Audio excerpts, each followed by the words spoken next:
नमस्कार सर्व शिर्डी माझ्या बांधवांना। आपण सगळ्यांनी दिलेल्या प्रेमाने आणि साईंच्या आशीर्वादाने आज माझी आई जयश्री विष्णू थोरात या नगराध्यक्ष पदासाठी कमळ या चिन्हावरती उभे आहेत। खरं सांगायचं तर आम्ही सर्वच जण एक सामान्य घरातले आहोत आणि माझ्या आईला चूल मूल आणि घरदार यातच तिचं आयुष्य गेलं, परंतु तिने शालिनीताईचा आदर्श घेत तिने आज समाजकारणात जाण्याचा निर्णय घेतला आणि विखे साहेबांच्या नामदार साहेबांच्या आणि सुजय दादांच्या मदतीने त्यांनी सर्वसामान्य महिलेला एक संधी आज उपलब्ध करून दिली। ही आपल्या सर्वांसाठी एक आदर्शाची बाब आहे, कारण प्रत्येक वेळा आपण बघतो की प्रत्येक ठिकाणी नेहमी उच्च घरातले जे लोक आहेत तेच नेहमी समाजकारणात राजकारणात जातात, परंतु सुजय दादांनी म्हणजे त्यांनी त्यांच्या शिक्षणाचा वापर करून आपल्या जनतेला आपल्यापर्यंत कसं ठेवता येईल आणि त्यांना आपल्यासोबत कसं धरून ठेवता येईल याचा एक आदर्श देत आज आपल्याला एक सर्वसामान्य महिला नगराध्यक्ष पदासाठी दिल्यात। आणि त्याच्यामागे त्यांचं विजन असं आहे की प्रत्येक सर्व मोठ्यापासून ते लहान्यापर्यंत शिक्षित सर्व लोक अशिक्षित सर्वांची मनातली भावना समजून घेऊन ते त्यांच्यापर्यंत पोहोचू शकतात। तसंच ह्या जयश्रीताई ज्या आहेत ती त्यांचे कामे करू शकतात, कारण जो लहान म्हणजे छोट्यातून मोठ्यापर्यंत गेला आहे त्याला प्रत्येक अडचणीचा अनुभव आहे आणि तो त्याच्यात आपल्या आईला आपल्या बहिणीला भावाला असं बघत असतो। आणि जयश्रीताई यांनी फक्त म्हणजे समाजकारणात जरी आज ते आल्या असेल तरी आमच्या घरात मी त्यांची स्वतः मुलगी, मी स्वतः एक उच्च शिक्षित आहे। आता सध्याही माझं शिक्षण चालू आहे।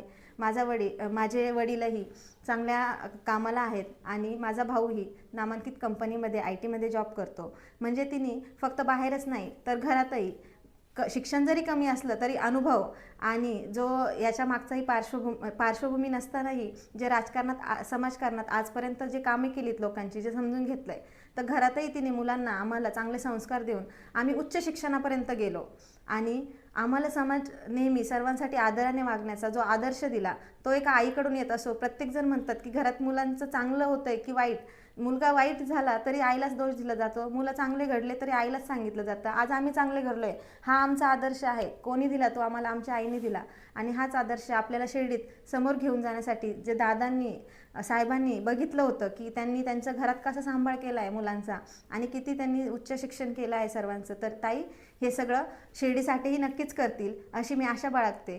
साहेबांनी दादांनी जो विश्वास ठेवला आज जयश्रीताईवरती आणि आमच्या थोरात घरावरती त्याच्यासाठी मी त्यांचे मनपूर्वक आभार मानते। आणि सर्वात महत्त्वाची एक गोष्ट सांगायची तर आज शेवटची प्रचार फेरी झाली आपली, त्यात माझ्या आईच्या पायाला थोडंसं सुजलेलं असल्यामुळे ते लंगडत चालत होत्या, पण साहेबांचं मोठेपणा आणि त्यांचं जे सामान्य जनतेसाठी प्रेम आहे म्हणजे एवढ्या हजारोच्या जनतेमध्ये त्यांनी त्यांच्याकडे लक्ष दिलं, त्यांचं त्यांच्यावरती लक्ष गेलं आणि ते स्वतः म्हटले की मी जिथं उभं आहे तिथं मी ताईंना उभं करतो, मी मागे उभं राहतो।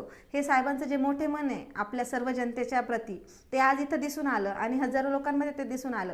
त्यानंतरही वेळोवेळी साहेब सगळ्यांकडे लक्ष देत असतानाही त्यांनी दोनदा माझ्या आईला स्वतः विचारलं तुम्हाला काही त्रास असेल तर तुम्ही खाली बसू शकतात, परंतु माझी आईसुद्धा तिथं उभी राहिली का तर तिलाही ह्या जनतेसाठी काहीतरी करायचं आहे। आपल्याला जरी त्रास होत असला तरी आपण यांच्यासाठी नेहमी चांगलंच काहीतरी केलं पाहिजे हा आदर्श त्यांनी शालिनीताईंकडून घेतला।